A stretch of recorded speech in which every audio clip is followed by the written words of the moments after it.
Día número 4, entonces, de nuestra lección 4, precisamente.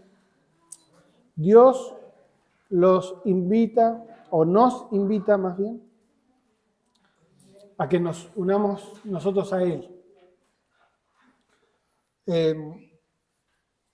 La Biblia es el registro escrito de la actividad de Dios en el mundo. En ella, en la Biblia, se revela la naturaleza de Dios, lo que hablábamos hace unas clases atrás, ¿no? Esta naturaleza, esta esencia de Dios, por un lado. ¿Cuál era la esencia de Dios? Que decíamos que Dios no tiene cuerpo, pero sí, ¿qué es el motor de Dios? La esencia. ¿Se acuerdan cuál era? El amor. Y después su personalidad, ¿no? Que esto de tres personas compartiendo una misma esencia, Padre, Hijo, Espíritu Santo, ¿cierto? Que también hablábamos de eso, hablábamos de que qué es lo que hace a Dios, estas características de omnipresente, que no las tiene el diablo, no las tiene nadie más. Omnipresente, puede estar en todo lugar en un mismo momento. Y no solamente estamos hablando del lugar físico, sino que también a través de la historia, porque Dios no tiene tiempo. Entonces Él está, cuando inició para nosotros la tierra y en el futuro Dios ya está, copa todo. Y eso es súper difícil de entenderlo para nosotros, que nosotros vivimos el día a día. Decimos, ¿cómo puede existir esto? ¿Cuándo nació Dios? ¿Estará más viejo cada vez que pasan los días? Es una cosa bastante incomprensible, pero forma parte también de los misterios. Y que yo le decía, si yo me pongo a explicarlo, es una mentira lo que voy a decir porque yo no lo puedo explicar. Y de hecho nadie lo puede explicar. Pertenece a eso, a las cosas que Dios tiene que nosotros no podemos explicar. Y forma también, si nosotros llegamos a esa conclusión, también es parte de la humildad que podemos tener de decir, Dios es Dios y hay cosas que mi mente no van a poder entender nunca.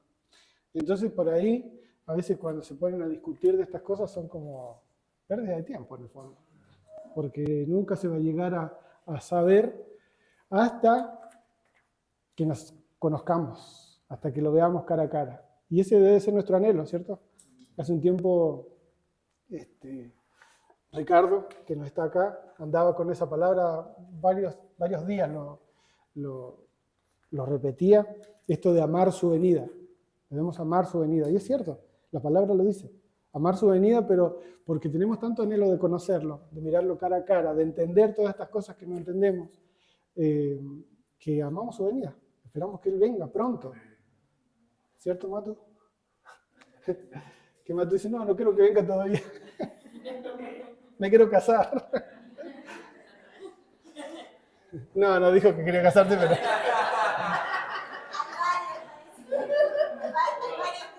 Hay varios que se quieren casar, sí. Están cruzando los dedos, todavía no. No le hagas caso, señor.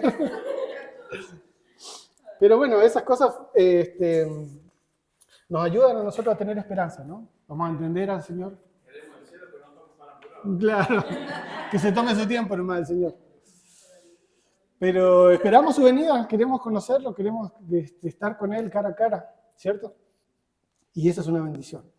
Y hablando de esto, de que Dios en la Biblia nos habla de su naturaleza, de sus propósitos también, lo que Él tiene para nosotros, ¿no? Lo que Él tiene para el ser humano, para el mundo entero, sus planes y sus caminos. Y la Biblia no es que habla de los personajes, si bien los usa, por supuesto, para enseñarnos cosas, pero no se trata de los personajes bíblicos, que a veces hacemos mucho énfasis en eso, en los personajes, como que levantamos mucho a algunos personajes bíblicos y a otros los tiramos abajo por lo que se dice en la Biblia de ellos, pero obviamente en la palabra de Dios lo que se está queriendo enseñar, como vimos al principio de todas las clases, es un principio, valga la redundancia, ¿no? Entonces, de hecho esto que estoy hablando de los personajes bíblicos, también forma parte de un argumento que tienen los apologistas de la Biblia, o sea, los que defienden la fe de otra manera que no sea con la Biblia misma, que dicen, esto es una prueba de que la Biblia se centra en Dios y trata de Dios porque a los personajes bíblicos nunca se los describe como perfectos, sino que se habla de sus cosas buenas y de sus cosas malas. No sé, por ejemplo, pensemos en Pedro, ¿no? Que que por un lado niega a Jesús, pero después se transforma en un predicador que predica y se convierte en miles de personas.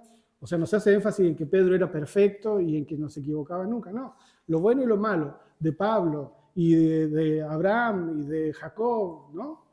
Y eso es lindo porque nos ayuda también a nosotros a esa transparencia que describe la Biblia, a entender que no se trata de las personas, ¿no? De los personajes bíblicos, sino que de los principios, y se trata de Dios y de su obra. O sea, el enfoque está en Dios y en la actividad que Él tiene en el mundo. Y la pregunta número 1 dice, repase las primeras 4 realidades que hemos visto en este curso y llenemos los espacios en blanco. Y si necesitamos ayuda, vamos a la página 24, pero nosotros lo vamos a hacer acá entre todos, ¿cierto? El punto número 1, la palabra ahí que va es Dios. Dios siempre está obrando, ¿cierto? A mi alrededor. No olvidemos ese principio, porque ese principio es muy cuestionado por la gente y a veces por nosotros mismos, diciendo la verdad, cuando nos pasa algo feo, pero Señor, pero ¿qué? ¿Por qué pasó esto? ¿Qué? ¿No estabas atento? ¿Se te pasó? ¿No? Y hay mucha gente que razona de esa manera, que no es cristiana también. Pero mira las guerras, ¿ves? Dime dónde está Dios entonces cuando los niños mueren de hambre, ¿cierto? Pero tenemos este principio. Dios siempre está obrando a nuestro alrededor. El punto número 2 dice, Dios busca tener con usted una relación. Ahí va la palabra relación en el punto número 2. Esa relación es continua de amor y es real y personal. Ni Movistar, ni Claro, es personal. No le vayan a poner Claro. Claro, es personal. El punto número 3 dice, Dios le invita a unirse a Él en su obra, ¿cierto? Es una invitación de Dios. Así que no pensemos que nosotros cuando hacemos algo, mira, esta buena idea que se me ocurrió a mí.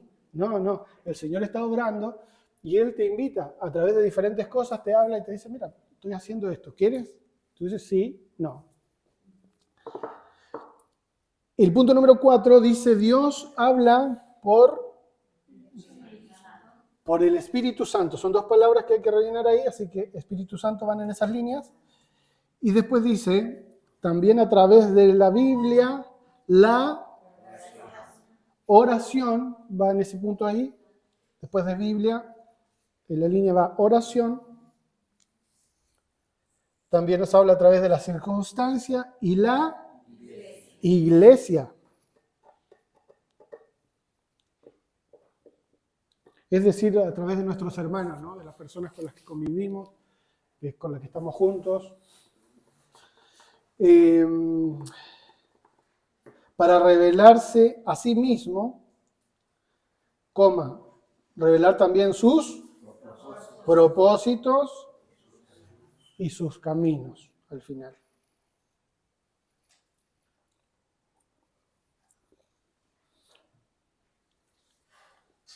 La Biblia revela que Dios siempre ha estado obrando en el mundo y nunca ha estado ausente.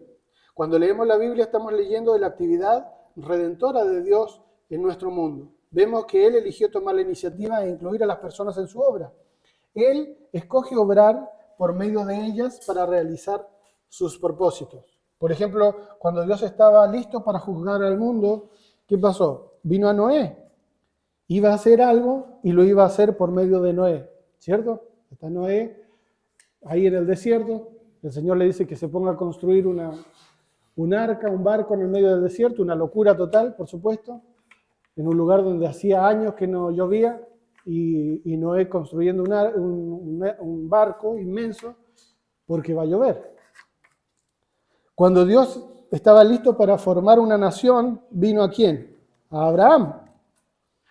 Dios iba a cumplir su voluntad a través de Abraham. Otra cosa más, ¿no? Imposible. Un matrimonio que no podía tener hijos. Peor aún, ya ancianos. O sea, todo en contra. Pero cuando Dios quiere hacer algo, lo hace. Y cuando las personas, nosotros, estamos dispuestos, las cosas imposibles lo hace Él. Cuando Dios oyó los gemidos de los hijos de Israel y decidió que era tiempo de librarlos, se le apareció a Moisés. Se le apareció a causa de los propósitos que Dios tenía. Planeaba liberar a Israel por medio de Moisés. Y esto es verdad tanto en el Antiguo Testamento como en el Nuevo Testamento. Cuando llegó el cumplimiento del tiempo de Dios para redimir al mundo perdido, a través de su Hijo le dio 12 hombres para que los preparara para realizar sus propósitos. Cuando Dios va a hacer algo, toma la iniciativa y viene a uno o más de sus siervos. Les deja saber lo que va a hacer y los invita a que hagan los ajustes necesarios de modo que Él pueda realizar su obra por medio de ellos. El profeta Amós, afirmó: no hará nada Jehová el Señor sin que lo revele revele su secreto a sus siervos, los profetas. Eso está en Amós 3:7. Acá me quiero detener antes de seguir el punto número 2 con algo que seguramente más adelante vamos a estudiar más a fondo, pero sí me gustaría mencionar que es el tema de los ajustes. ¿Qué es esto de los ajustes? Yo lo pondría en otra palabra que me parece que es más fuerte, pero es más descriptiva, que es orden. Orden. ¿Cómo puedo yo ordenar mi vida? ¿A qué me refiero con ordenar mi vida? Me refiero a poner en su lugar las prioridades de mi vida en primer lugar, pero también me refiero a sacar de mi lista de prioridades algunas cosas que no deberían estar ahí, o bien directamente. ¿Qué es lo que hacemos cuando ordenamos nuestra casa? Sacamos la mugre. La tiramos. Hay cosas que no sirven ahí. Yo me acuerdo una vez, me dejaron a cargo de la casa de mi abuelita, se fueron a un viaje, y estaban por llegar, así que me pongo a hacer aseo en la casa, y miro debajo de la cama, y había unos tarros de latas de leche. Y había como 5 o 6 que estaban vacías. Y bueno, yo agarré toda la basura, vamos nomás, y cuando llegó la abuela, ¿pero por qué me tiraste? Digo, pero abuela, si tiene un montón, estaban vacías, no sirven para nada. No, pero capaz que algún día sirve. Lo típico, ¿no? Así que ahora yo en mi casa tengo latas. Ya me estoy poniendo viejo. Guardando latas por si acaso. Pero en general uno hace eso, ¿no? De sacar cosas. Y precisamente yo esto lo charlaba hace unos días también con alguien que decía que quería hacer algo, ¿no? Empezar una tarea de ayuda y con otros hermanos y demás.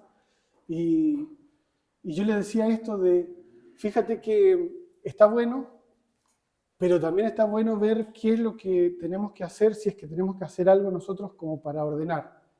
Y a veces ese orden pueden ser cosas chiquitas y a veces pueden ser cosas grandes y bien desafiantes.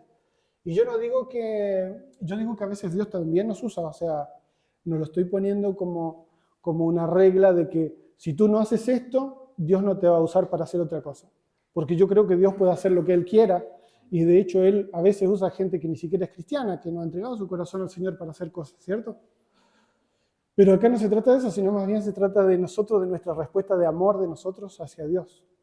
Cómo yo respondo hacia Dios, a sus mandatos, a sus propósitos, lo que yo tengo que ordenar en mi vida, las prioridades y qué es lo que tengo que sacar, ¿sí? Así es que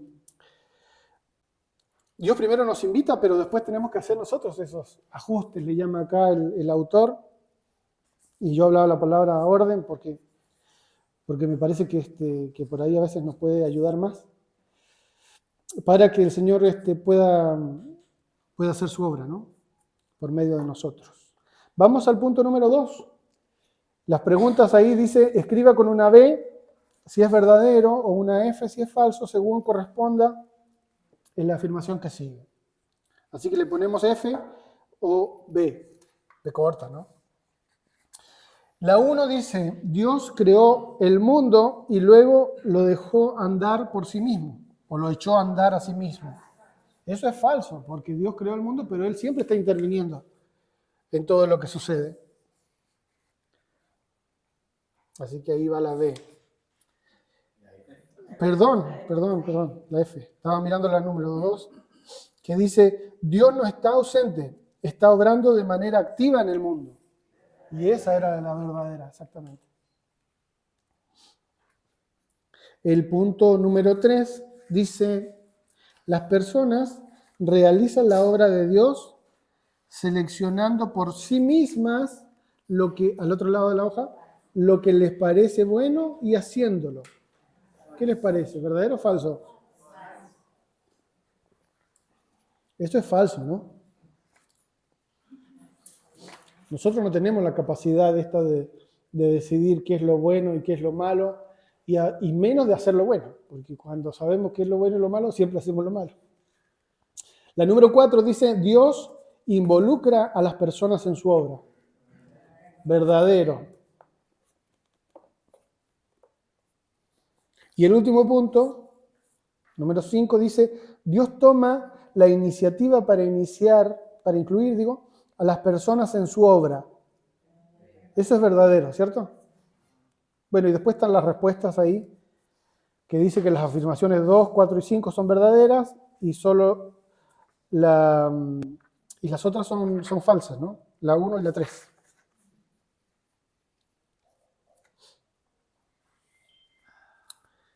La revelación de Dios es su invitación.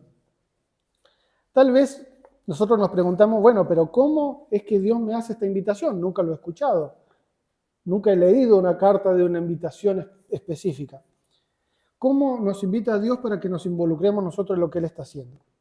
Veamos el ejemplo de la vida terrenal de Jesús según lo que se lee en Juan 5:17. Está ahí a un costadito. ¿Alguien lo quiere leer? Del 17, 19 y 20. Y Jesús le respondió, mi Padre hasta ahora trabaja y yo trabajo. Respondió entonces Jesús y les dijo, Sí. de cierto os digo, no puede el Hijo hacer nada por sí mismo, sino lo que ve hacer al Padre. Porque todo lo que el Padre hace, también lo hace el Hijo igualmente. Porque el Padre ama al Hijo y le muestra todas las cosas que Él hace. Y mayores obras que éstas le mostrará, de modo que vosotros os maravilléis. Ok. Entonces, vamos a usar este punto, este pasaje bíblico, para observar acá el cuadrito que dice el ejemplo de Jesús. Entonces, ¿cómo es que Jesús, cómo es que a través de este ejemplo nosotros vemos que Dios nos invita? En primer lugar, dice, el Padre hasta ahora trabaja. El segundo punto dice, ahora Dios me tiene a mí trabajando. El tercer punto, nada hago por mi propia iniciativa. El punto 4 dice, observo para ver lo que el Padre está haciendo. El 5 dice, hago lo que veo que el Padre ya está haciendo. El 6, como pueden ver, el Padre me ama. Y el punto 7 dice, Él me muestra todo lo que Él mismo está haciendo. Entonces, en la pregunta 3, ¿cómo sabía Jesús hacer la obra de su Padre?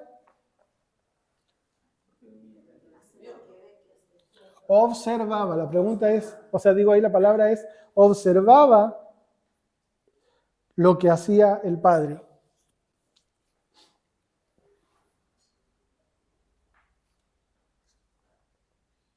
Esta palabra es muy importante, observar.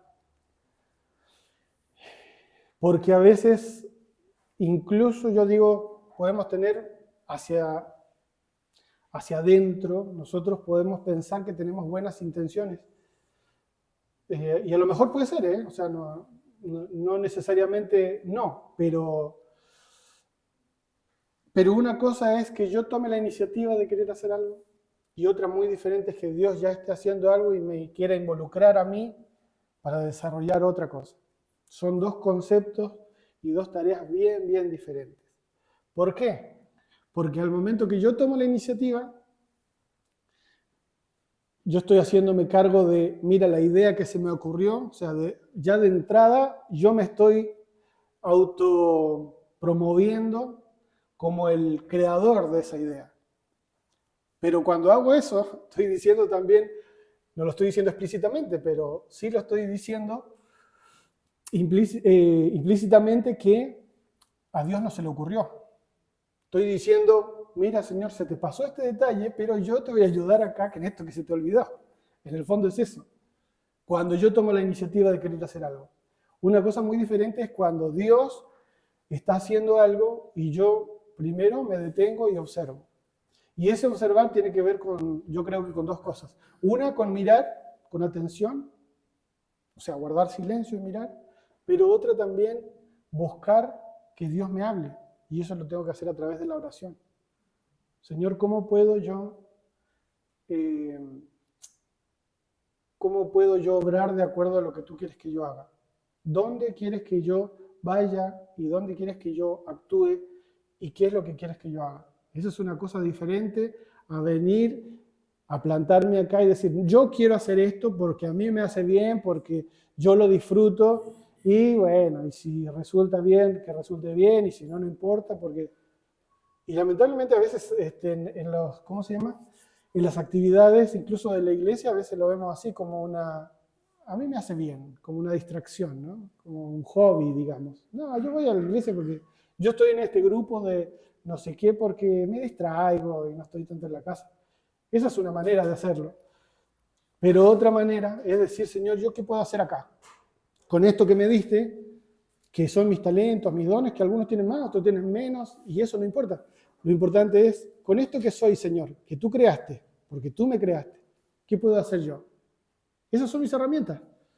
Y Dios ahí es donde empieza a mover los hilos y te dice, mira, acá, y quiero que hagas esto. ¿Cómo respondió Jesús cuando observaba lo que hacía el Padre? Estamos en la pregunta 3. ¿Cómo respondió Jesús? Claro, porque él decía, mi Padre hasta ahora trabaja y yo también. O sea, yo me uno, se le unía él a la obra que estaba haciendo el Padre.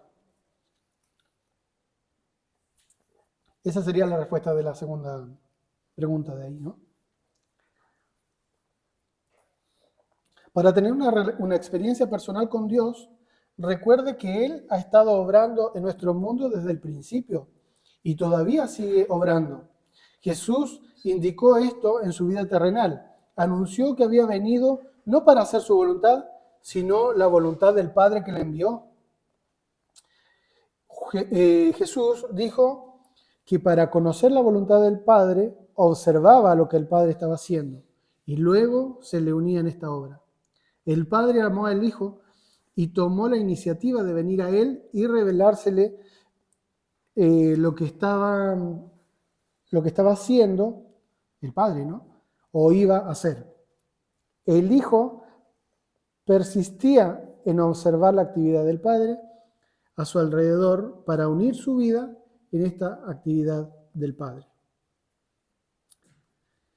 Punto 4 dice, en el ejemplo de Jesús, anotado en el recuadro que estuvimos viendo hace un ratito, dice, encierra en un círculo la palabra clave de la declaración número 4, que indica lo que Jesús hacía para conocer la invitación del Padre para unirse en la obra. ¿Cuál era la palabra clave ahí? Observo, ¿cierto? En el punto 4 del cuadrito del ejemplo de Jesús, esa es la palabra clave, observo. Como hijo obediente de Dios, usted se halla en una relación de amor con Él. Debido a que Él lo ama y quiere que usted intervenga en su obra, le mostrará dónde Él está trabajando de modo que pueda unírsele. La palabra clave de la declaración número 4 es observó. Jesús observaba dónde el Padre estaba obrando. Cuando lo vio, hizo lo que vio hacer al Padre. Para Jesús, la revelación de lo que el Padre estaba haciendo era su invitación. Cuando Dios le muestra a Jesús lo que Él está haciendo, esa es la invitación para que Él se una a su obra. Cuando usted ve al Padre obrando a su alrededor, esa es la invitación para que haga en su vida los ajustes, ahí está otra vez la palabra ajustes, necesarios, y se le una en su obra. La revelación de Dios es la invitación que Él le extiende para que se una a Él. Entonces, ¿cuál es la invitación? ¿Cómo es la invitación?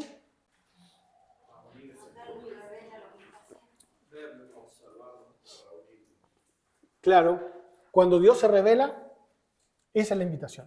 O sea, no esperemos una invitación con nombre y apellido como una invitación a una fiesta. Es cuando Dios te muestra lo que Él está haciendo, ahí está la invitación. No tienes que hacer nada más. Cuando ves una necesidad y te das cuenta que es una necesidad, ahí está la invitación. No hay muchas más cosas. A veces hay gente que yo he conocido que, bueno, uno no puede juzgar las intenciones, ¿no? Pero lo que dicen es, no, yo estoy orando para ver si el Señor, cuando ve una necesidad de alguien y Él tiene la posibilidad de ir, intervenir y ser de bendición ahí, no, estoy orando que el Señor me indique. Pero si ya lo viste, ahí está, esa es la invitación, no hay más. ¿Qué quiere? ¿Qué más? No sé, no entiendo bien eso de quiero que el Señor me hable para... No, si vemos una necesidad, listo, ahí está. Esa es la invitación, ¿no? De la obra de Dios. Para ir, para intervenir y para ser de bendición. O sea, que al final sea el Señor el que reciba la gloria, la alabanza, el reconocimiento. ¿Es posible que Dios esté obrando a su alrededor y usted no lo vea? Sí, claro que sí. Muchas veces nos ha pasado. Dice Eliseo y su criado estaban en Dotán, sitiados por un ejército. El criado estaba aterrorizado, pero Eliseo estaba en calma. Y oró Eliseo: te ruego, Jehová, que abras sus ojos para que vea. Entonces Jehová abrió los ojos del criado y miró. Y he aquí que el monte estaba lleno de gente de a caballo y de carros de fuego alrededor de Eliseo. Esto está en Segunda de Reyes. Solamente cuando el Señor le abrió los ojos al criado, pudo ver la actividad de Dios a su alrededor. Jesús lloró sobre Jerusalén y sus líderes y profetizó la destrucción que tendría lugar 70 años después de Cristo. Jesús dijo: oh, si también tú conocieses a lo menos en tu día lo que es para tu paz, más ahora está encubierto de tus ojos. Eso está en Lucas 19. Allí estaba Dios obrando señales maravillosas y milagros, pero ellos no lo podían ver. ¿Sí? Estaba la persona de Dios mismo viviendo, pero ellos no lo pudieron ver. Así que sí, la respuesta a la pregunta del principio de esta página es sí, uno puede no ver o no estar viendo lo que Dios hace. El punto número 5 dice: llena el espacio en blanco. La revelación de Dios es la actividad de Dios. Perdón. La revelación de la actividad de Dios es la invitación. Sí, en la línea dice, o tenemos que poner más bien, es la invitación que se extiende para que me una a Él, para que nos unamos a Él.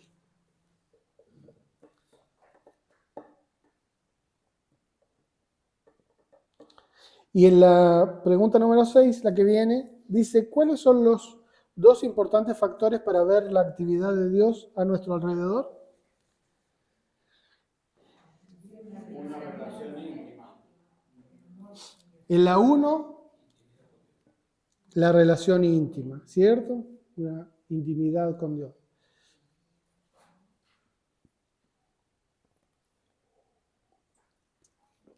Y volvemos a retomar lo que habíamos dicho unas clases atrás, sobre esto de que si bien es importante que nosotros nos congreguemos, que tengamos comunión unos con otros, que busquemos a Dios en comunidad, pero eso nunca va a reemplazar y tampoco no es intercambiable, ¿no?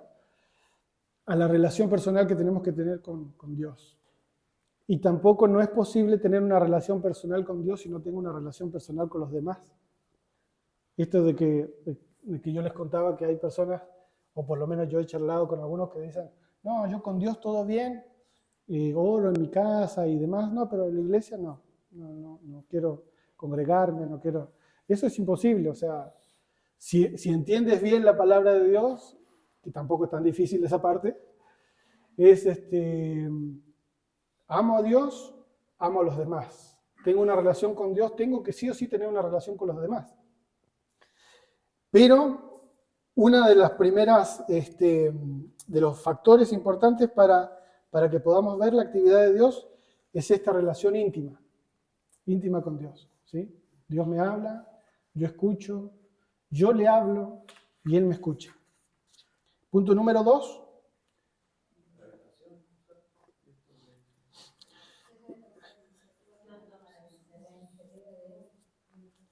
Dios tiene que tomar la iniciativa para abrir mis ojos, ¿sí? Ese es el otro factor importante, que sea Él el que abra mis ojos.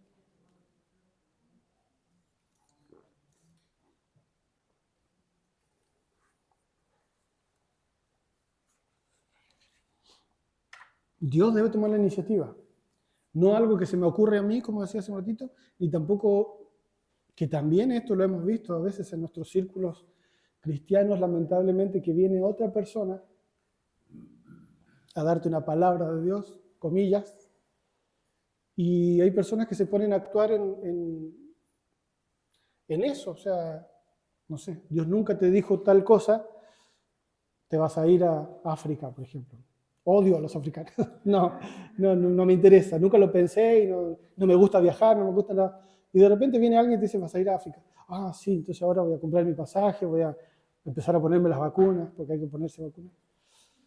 Entonces, estás actuando de acuerdo a lo que te dijo alguien, pero ese alguien no es Dios. Y por eso es que es importante el primer punto, que es mi intimidad con Dios.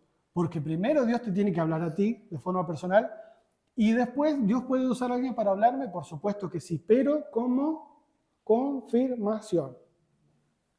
Dios me confirma lo que ya me dijo. Dios me lo puede confirmar a través de otras personas o cosas que ya estás sintiendo, cosas que estás pensando. Puedes pensar que Dios quiere eso para vos y eso ya es como que Dios ya te lo está diciendo, ¿no? Y después te lo confirma la persona también. Exacto, exactamente. Y ese sentido que Dios trae a nuestro espíritu va a estar más afinado mientras más relación íntima tengamos con Dios. Esa es la cosa. Por eso que el punto número 1 es tan importante, porque si yo no tengo una relación personal con Dios, Dios no me puede decir nada. Entonces después es muy probable que si escucho de otro que me viene a decir algo, es muy probable que corra para allá, pero estoy caminando en un sentido equivocado. ¿Pero por qué? Porque me faltó la primera parte, que era la más importante de todas, que Dios primero me hable a mí. Y cuando Dios te habla, y esto ha pasado, pero en muchas cosas, en matrimonios, ¿no? Gente que le dijo, no sé, mi esposa tiene ahí testimonios de que cuando estaba soltera alguien le dijo, tú te vas a casar con tal persona. Y después le fue peor, pobrecito. Por no escuchar la voz de Dios. ¿No? Pero hasta ese tipo de cosas tan terribles porque, claro, después la familia es un desastre, es todo un sufrimiento, hijos por un lado, y peleas y heridas, y tú dices, pero Señor, sí. Y Dios dice, pero yo nunca te dije nada. Tú le hiciste caso a uno que te vino con una palabra, y hay que tener cuidado con eso. Yo digo, a veces no se hace de mala intención, a veces lamentablemente se hace para quedar bien. Cuando hay gente que anda de iglesia en iglesia dando palabras, generalmente cuando se pasa adelante te oran y para quedar bien te dicen cosas lindas. Hay que tener cuidado con eso. Y el que nos va a decir qué cosas tenemos que hacer o no es el Espíritu Santo dentro nuestro. Ahí no tienes pierdes, no tienes problema y vas seguro. Y no tienes miedo de decir, ay Señor, pero estaré caminando en contra de tu voluntad. No, porque tienes la seguridad de que estás actuando de acuerdo a lo que Dios te está diciendo. No vas de acuerdo a lo que te dice otro. Si el otro te lo confirma, genial, buenísimo, porque ahí te da más más ánimo para ir para adelante. Pero si está completamente en desacuerdo con lo que Dios te estaba diciendo a ti, hay que tener cuidado, ¿sí? A veces nos pasan esas cosas. Y estoy hablando acá con gente que es cristiana y gente que tiene años y años en la iglesia, yo también los tengo. Pero nos pasan esas cosas, ¿cierto? Pero si tenemos como el punto número 1 nuestra relación íntima con Dios, la cuidamos, la protegemos, lo ponemos como punto número 1 precisamente como prioridad, lo demás o va a confirmar o no, pero no me va a hacer sentir culpable ni nada, voy a caminar con libertad y con gozo en el caminar del Evangelio. A menos que Dios le permita ver dónde Él está obrando, usted no lo verá. La revelación por parte de Dios de lo que está haciendo alrededor de usted es la invitación que Él le extiende para que se le una. Reconocer la actividad de Dios depende de su relación de amor con Él y de la iniciativa de Él para abrirle sus ojos espirituales para que la vea. Es decir, que a veces cuando no vemos cosas también, si nuestra relación personal con Dios está bien, tal vez no es el momento. Tú dices, pero porque llega el momento a veces que te pones a pensar y decir, ¿cómo esto no lo hice antes? ¿Por qué no lo vi antes? Y tal vez porque Dios estaba diciendo, no, espera un poco, todavía no te voy a revelar lo que quiero que hagas porque necesitas prepararte un poco más, necesitas ser un poquito más maduro en tales áreas, necesitas tales recursos, ¿cierto? Pero como es Él el que toma la iniciativa, no, tampoco no me preocupo. Trabajando donde Dios está obrando. Bueno, acá cuenta una experiencia del autor que dice, nuestra iglesia percibió que Dios quería que ayudáramos a empezar nuevas iglesias por toda la región central y occidental de Canadá. Había cientos de pueblos y aldeas que no tenían una iglesia evangélica. Si usted estuviera en esta situación, ¿cómo decidiría a cuáles pueblos ir? Difícil, ¿no? La pregunta.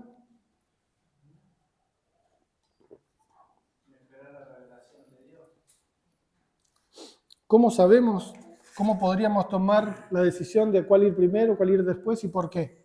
Acá fíjate lo que cuenta el autor. Dice, algunas iglesias empiezan haciendo una encuesta de la población. Luego aplican la lógica humana para decidir cuáles pudieran ser los lugares más productivos y prometedores. A estas alturas usted ya sabe que nosotros enfrentaríamos el asunto de una manera diferente. Tratamos de encontrar lo que Dios ya estaba haciendo alrededor nuestro.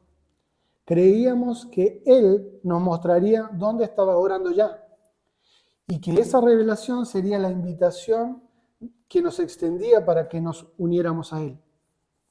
Empezamos a orar y a observar para ver lo siguiente que Dios haría en respuesta a nuestras oraciones. Ala era un pueblito como a 65 kilómetros de Saskatoon. Nunca había tenido una iglesia evangélica.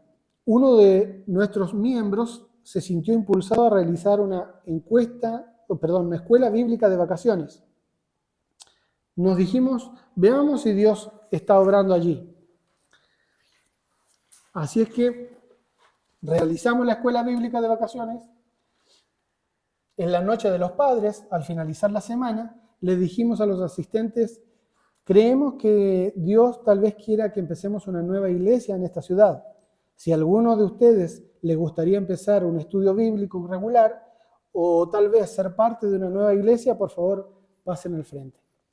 Una señora pasó adelante, estaba llorando y dijo, por 30 años he estado orando por una iglesia en este lugar y ustedes son las primeras personas que han respondido. Tras ella pasó un anciano, también conmovido y llorando. Y él dijo, por años fui activo en una iglesia, luego me entregué al alcohol. Hace unos 4 años y medio volví al Señor y le prometí que iba a orar 4 o 5 horas cada día hasta que Dios nos diera una iglesia en este pueblo. Ustedes son las primeras personas que responden. No tuvimos que hacer ninguna encuesta. Dios nos había mostrado dónde estaba ya obrando. Esa fue la invitación que nos extendía para que nos uniéramos a Él. Con gozo regresamos para informarle a nuestra iglesia lo que Dios estaba haciendo. La congregación de inmediato aprobó empezar una nueva iglesia en Alan. Esa nueva iglesia ha empezado y a su vez otra iglesia y 2 misiones. Dios no nos ha dicho que vayamos y trabajemos para Él. Nos ha dicho que Él ya está obrando para traer consigo al mundo perdido. Si hacemos en nuestra vida los ajustes necesarios para una relación de amor, Él nos mostrará dónde ya está obrando. Esa revelación es la invitación que nos extiende para incluirnos en su obra. Entonces, cuando nos unimos a Él, Él completa su obra a través de nosotros. ¿Sí? Entonces Dios siempre está obrando desde antes que nosotros nos demos cuenta de las cosas. Y Él nos abre los ojos y nos revela cuando quiere que nosotros nos involucremos. En el fondo sería esa la idea, ¿no? En resumen, Dios siempre está obrando en el mundo. Dios toma la iniciativa para incluirme en su obra. Para que pueda ver lo que Dios está haciendo, Él debe tomar la iniciativa para abrirme los ojos espirituales.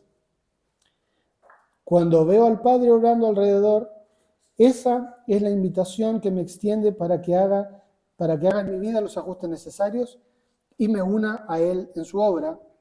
Y por último, la revelación de Dios es la invitación que me extiende para que yo me una a Él.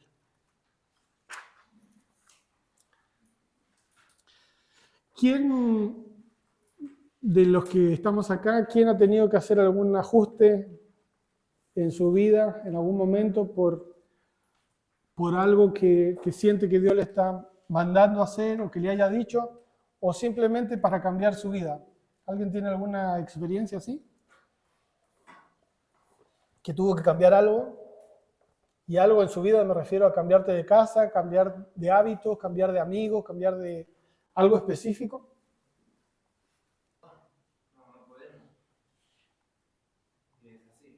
Sí, pero cuando es la obra de Dios, Él incluso da eso, ¿no? Da la fuerza para hacerlo.